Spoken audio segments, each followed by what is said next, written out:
Мляко с ориз. Първо се вари водата и една чаша ориз. Ще направим голямо количество. Десерт, мляко с ориз. That's it. Първо това се вари за малко, да попие водата и след това ще сложим млякото.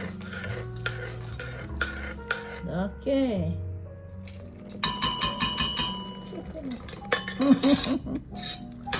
Сгъсти се вече ориза, попи водата, сега ще сложим млякото. Айде млякото ти.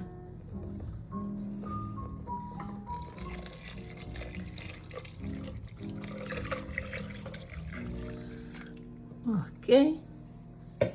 И синамон. Така и захар ще сложим след малко.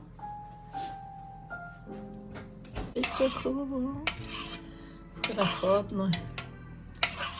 Айде. Сега ще го сложим вътре.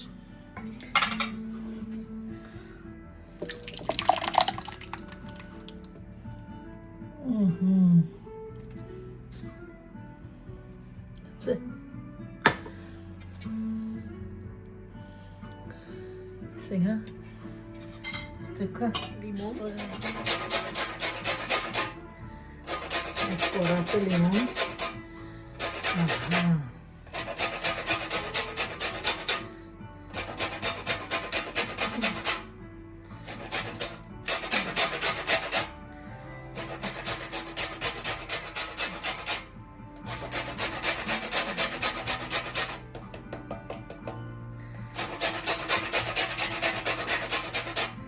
Айде като.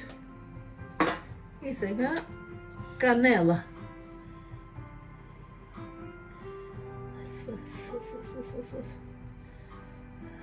Десертът е готов. Айде. Браво! Very nice. И тук отделно за нас. Да ядеме.